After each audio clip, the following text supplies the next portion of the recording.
அன்பு தம்பி பாலா, எங்கேருந்தோ உன்னுடைய பயணத்தை ஆரம்பிச்சு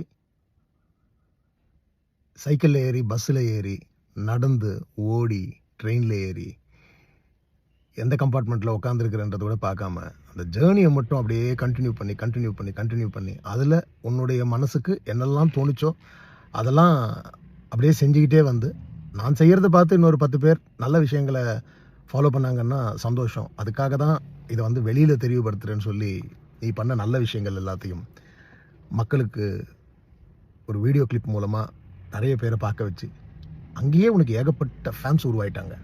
உன்னுடைய நல்ல மனசுக்கு உனக்கு ஏகப்பட்ட ஃபேன்ஸ் உருவாயிட்டாங்க. இன்றைக்கி ஒரு கதாநாயகனா, அதாவது லாரன்ஸ் மாஸ்டர் கேட்கும்போது மாஸ்டர்கிட்ட வந்து என்ன ஆகணும், உனக்கு என்ன ஆசைன்னா ஹீரோ ஆகணுண்ணே.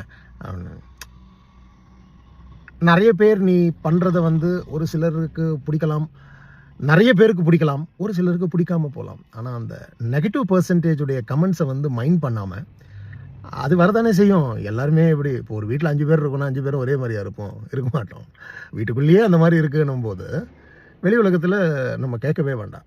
ஸோ அதெல்லாம் எதையுமே மனசில் எடுத்துக்காமல் எதை நோக்கி உன்னுடைய பயணம் இருந்ததோ அந்த பயணம் இன்றைக்கி வந்து அடைஞ்சிருச்சு. ஸோ உன்னை விரும்பின அத்தனை பேரும் வந்து உன்னைய பாராட்டிட்டாங்க.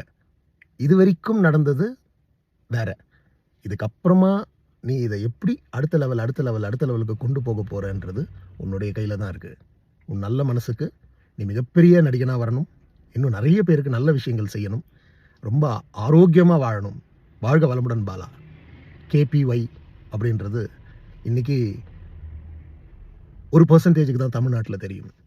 தமிழர்களாக இருக்கிற வெளி உலகத்தில், அதாவது வெளிநாடுகளில் இருக்கிற தமிழர்களுக்கு 1% தான் தெரியும். ஆனால் எல்லாருக்கும் பேர் தெரியணும் அப்படின்னு உன்னை ஆசீர்வாதம் பண்ணுறேன். உன்னை பிளஸ் பண்ணுற வயசு தான் எனக்கு. சீக்கிரம் சந்திப்போம். God bless you. All the best.